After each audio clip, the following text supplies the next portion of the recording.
Bonjour et bienvenue dans ce nouveau numéro de Classe Verte. Dans une première partie, Yannick va nous expliquer comment tailler certains arbres, à savoir les oliviers ou encore les agrumes.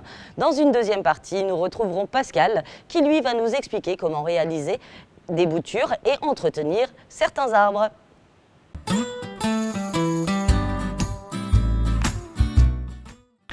Salut Yannick, alors tu peux nous expliquer un petit peu comment on va tailler, c'est quoi cet arbre, un citronnier? Oui, cet arbre-là, c'était un citronnier. Bon, là, c'est la sortie de l'hiver. Ouais. Donc, ceux qui les ont plantés en pleine terre, ils ont été bâchés, comme on avait vu les émissions précédentes, justement pour pas qu'ils gèlent. Et là, maintenant, il est l'heure de les tailler un petit peu, leur donner une forme, que ça soit un peu plus joli. C'est vraiment que d'un point de vue esthétisme ou alors c'est vraiment c'est nécessaire pour l'arbre, pour sa croissance? Oui, c'est nécessaire aussi, parce que vous voyez, quand ça fait des grosses broches comme ça, c'est pas beaucoup exploitable. Je veux dire, là, les fruits, ils vont être au bout, ça risque de pencher et casser.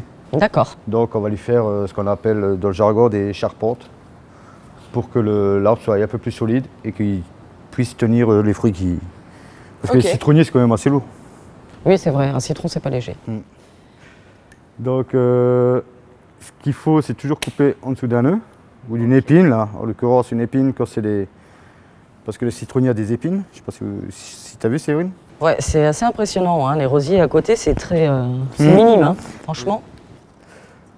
Là, et puis ça, on peut garder pour Pascal dans la deuxième partie de l'émission qui va nous faire des boutures. D'accord. Et lui redonner une forme, garder une hauteur. À peu près pareil finalement. Là où il y a des jeunes pousses, Ok. vous gardez la hauteur et vous coupez les anciennes pousses juste en dessous pour que ça lui donne une forme arrondie.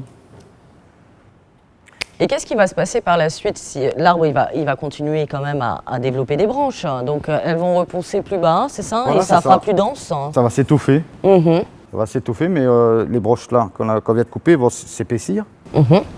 Donc ça sera un peu plus solide pour les fruits tels que les citrons. D'accord. Alors j'ai là à ma droite des oliviers.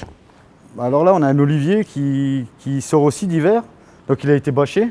Donc vous effectivement, on le voit sec, mais il n'est pas mort. Non. Pour vraiment vérifier, vous allez près de son écorce et vous frottez avec votre doigt, tout doucement avec votre ongle, et vous pouvez voir du vert encore. Je ne sais pas si vous voyez bien la caméra. Et là, ça veut dire qu'il va repartir, quoi. C'est juste vraiment, parce qu'il a souffert cet hiver, donc un petit coup de taille et il repartira d'ici une quinzaine de jours. Ça marche. Alors, je coupe où là? Bah, là, pour l'instant, tout ce qui est bois mort qui n'a pas tenu sur l'hiver, là, tu peux couper avec le sécateur. Ici? Carrément plus bas, quoi. Carrément là. À la souche là? Il faut aller essayer d'aller au plus près du tronc. Ok. Là, on va ouvrir un peu le milieu pour qu'il y ait un peu plus d'air qui passe. Que là? Que celle-ci? Ouais, les deux, tu peux couper les deux. Bon, allez. Plus bas toujours. Ok. Va carrément là. Ah oui. Voilà. Là, on peut aller sur celle-là encore. Toujours à la base. Hein. Oui. Bon, ça reste inexploitable hein, parce que. J'imagine que ça. Bon, on peut regarder, oui, ce qui est un peu légèrement crevé, enchevêtré, tout ça, on peut le Ça tailler. dérange, ça. Hein. Oui, c'est mort. Celle-là.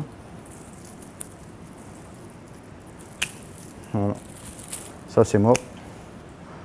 On va pouvoir tailler un petit peu dans le milieu pour aérer la plante. Là, comme il a déjà sa forme à peu près arrondie, on ne touche pas le dessus, on donne juste un peu d'air au centre. Ok. Et on le remet comme ça, on l'arrose bien et on peut le ressortir sur la terrasse. Mais pourtant, il reste encore des périodes de gelée, si je ne me trompe pas. Oui, bah après, c'est des -1, ça ne va plus geler grand-chose. Hein. D'accord, ok. Ça va être une soirée, ça ne va plus être une semaine comme on a eu des gros froids à -10. Là, c'était sûr que le pauvre, il gelait à -10 hein, pendant plusieurs jours. Autrement, là, vous avez un olivier qu'on a rentré en serre un peu plus tôt. Et là aussi, vous voyez qu'il fait des grandes tiges. Et là aussi, on va lui redonner un peu de forme pour, justement, comme on l'a dit, former des charpentes, des branches plus grosses, pour qu'ils puissent supporter les fruits. Parce que tous ces arbres-là sont porteurs de fruits, et si les branches sont trop souples, ça va casser, ouais. Alors c'est la grande mode hein, de ces arbres. C'est ça, c'est tout ce qui est repos en général sur les terrasses maintenant. Plantes méditerranéennes finalement qui viennent un petit peu chez nous, quoi. C'est ça, mais ça reste très joli. Hein. C'est très joli, mais bon, il faut penser à les rentrer l'hiver. Ou les bâcher. Comme on a vu dans une précédente émission. C'est ça. Eh ben merci beaucoup Yannick. Je t'en prie, Séverine. Dans cette deuxième partie, comme promis, nous retrouvons Pascal qui lui va nous expliquer un petit peu comment entretenir ces arbres et également la multiplication de ceux-ci. Oui. Donc en ce moment dans les commerces, qu'on trouve beaucoup, c'est tout ce qui est agrumes, donc citronnier, pamplemousse, mandarinier, donc on le voit, des plats de fruits. Qui sent super bon, vous n'avez pas la chance d'avoir l'odeur qui va avec, mais je vous assure c'est top. Voilà, donc les agrumes, ça sent très fort. Donc quand on rachète un pot comme ça, il faut savoir qu'on le repote tout de suite dans le pot qu'on veut mettre. Ah bon? Oui. Jamais le repoter quand il y a des fleurs, parce que ouais. sinon il ne fera plus de fruits. Il va perdre tous ses fleurs. Donc s'il est fleuri, ne pas le repoter. S'il n'est pas fleuri, il faut le repoter. On passe dans des pots de balcon parce que ça se mettra sur le balcon vu qu'il faut les rentrer en hiver. Et les repoter, mais qu'il faut acheter un terreau spécial agrumes. Ah ouais? Oui, parce qu'il est plus acide et qu'on trouve ça dans les magasins verts, des choses comme ça, pois verts. Le simple terreau horticole, donc il est à proscrire.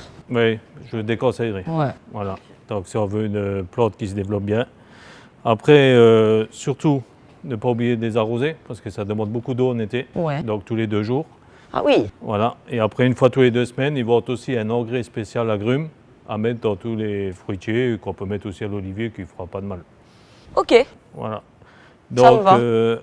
après, quand on fait de la taille comme il a fait Yannick en sortie d'hiver, on peut s'amuser aussi à bouturer. Donc que ce soit olivier ou citronnier ou mandarinier, donc c'est le même principe. Donc on prend des barquettes, ils vendent des barquettes spéciales serre comme ça. Oui, oui. Voilà, que l'humidité reste dedans, donc ce qui est idéal pour les boutures. Il faut faire une bouture de 15 cm, donc il faut compter à peu près 2 yeux, comme on avait vu déjà des émissions. Donc 1, 2, on coupe en dessous. Bon, ça a 80-70% de réussite, il y en a toujours 3-4 qui vont mourir. mourir. Voilà. Et surtout, laisser toujours 6 feuilles. Ah bon? Oui, parce qu'il ne faut pas laisser trop de feuilles. Plus de feuilles qu'on prend, et plus que la bouture elle prend de la force. Et puis, moins de feuilles qu'on prend, plus qu'elle va se développer. Donc on laisse, là j'ai laissé 3 feuilles. On coupe, on compte à peu près 2 yeux. Après, hormones de bouturage qu'on trouve aussi partout. On prend le terreau agrumes et on s'amuse à repiquer dans des barquettes godées. Et puis voilà, on s'amuse à faire des citronniers. Les oliviers, c'est le même principe. Donc ça se multiplie très bien. On prend Il y a moins de pertes? Non, c'est la même chose. Une bouture n'est jamais 100%. Hein. Donc là, on nettoie aussi 2 yeux. On repique. On met la cloche parce que la cloche, ça donne de la condensation, ce qui fait développer les boutures. Et ça ressoule combien de temps ces boutures? Les boutures, il faut les mouiller et dès que le terreau est un peu sec, il faut rehumidifier. C'est surtout humidifier, c'est pas noyer parce que les boutures ils vont pourrir. Ouais. Voilà. Donc après, il y a aussi une maladie qu'on voit souvent sur les agrumes, c'est des feuilles qui sont un peu noires comme ça. Ouais, on en voit bien là. Voilà, donc ça c'est de la fumagine. Donc il existe aussi des produits, mais bientôt qui vont être interdits parce que ça va être retiré, donc il y aura d'autres produits qui existent. Donc c'est nocif pour la santé. Voilà, oui. Donc généralement, nous on utilise du savon noir. D'accord, tout simplement. Voilà, on s'amuse à nettoyer les feuilles et puis ça évacue 80% de la maladie. Super. Et voilà. Eh bien écoute, merci beaucoup Pascal. Quant à nous, on se retrouve pour un prochain numéro de Classe Verte.